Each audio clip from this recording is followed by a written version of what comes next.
At gaya ng una po naming naibalita, pumanaw na po ang 4 na taong gulang na batang babaeng aksidenteng nasaksak ng stick sa dibdib ng kalarong 3 taong gulang pa lamang sa Quezon City. Dagdag pa sa hirap na dinaranas ng mga kaanak ng biktima ang hindi pagpayag ng ospital na mailabas ang labi ng bata dahil sa kakulangan ng pambayad. Mula sa Quezon City, may ulat on the spot si Katrina Son. Katrina?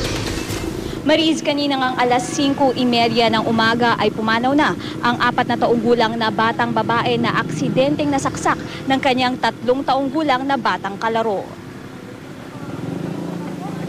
Labis ang dalamhati ng pamilya ng batang babaeng aksidenteng nasaksak ng stick sa dibdib ng kanyang 3 taong gulang na kalaro. Hinayang ng kanyang tiyahin, lumakas na ang pulso ng puso ng bata kahapon, bagay na nagtaas ng kanilang pag-asang malalampasan ng bata ang trahedya. Binulungan ko siya, pero bago ko siya bulungan, 75 yung sa height niya. Kaya na may dala akong tsinelas mo, kakong ganyan. Kulay gold siya, kako may flower pa, kakong ganyan. Tumaas siya ng 82.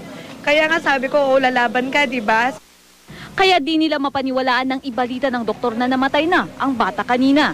Ikinalungkot pa nilang lalo nang di pa sila payagan ng ospital na ilabas ang bata dahil kulang sila ng pambayad sa ospital. Binibigay ko po sa kanila yung 3,000. Ayaw, hindi raw po pwede. Kailangan po namin ng 4,000. Umuwi daw po muna ako sa bahay para po humanap ng 4,000. Siyempre mo, magagapang muna po ako bago ko mailabas po yung apo ko. Ang ina ng bata, tanggap na ang nangyari sa anak. Tinanggap ko na lang dahil alam ko nahihirapan na siya. Gusto ko man ipagsapalaran pa siya. Hindi na talaga kaya. Kaya, kasama na ngayon yung Panginoon. Hindi na talaga kaya. Panawagan naman niya sa mga kapwa niya magulang. Nanawagan ako sa lahat ng magulang na sana pagbabayan niyo yung mga anak niyo.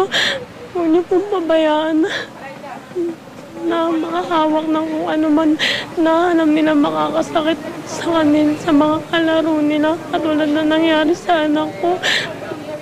At Mariz, sa ngayon nga ay umalis muna ang ina ng bata para mabilhan ng damit na maisusuot ang bata. At may nagmagandang loob rin na nagbigay ng 4,000 piso para nga mailabas nila ang labi ng bata. At yan na muna ang latest mula dito. Mariz? So Katrina, linawin ko lang, ang kabuang halaga lamang na kailangang bayaran ay 4,000 pesos.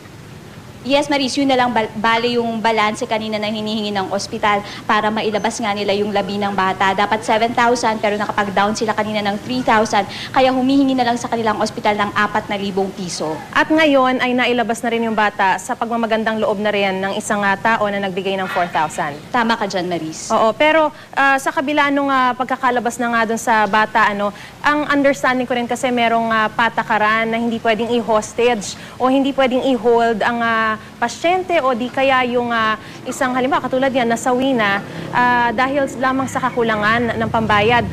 Meron din atang pwedeng promissory note na pwede mong pirmahan muna at lalo pa yan, meron naman siyang pan-down na 3,000. Kanina, Mariz, nakausap nga natin yung lola nga ng bata at sinabi niya na meron daw siyang pinipirmahan na promissory note pero ayaw daw pumayag ng ospital. At kanina nga ay mangyak-ngyak talaga yung lola ng bata dahil ang tanging hiling raw niya sana ay mailabas yung bata mula dito sa ospital. Kaya naman laking tuwa rin nila nang may nagmagandang loob at nagbigay nga ng 4,000 piso. Mariz? Maganda rin siguro, Katrina, na maipag-ibigay alam natin sa mga otoridad na dahil yung mga ganyang klase ng mga sitwasyon talagang nakapanlulumo, namatayan na yung bata, yung pamilya, tas ganyan pa yung sitwasyon. Maraming salamat, Katrina Son.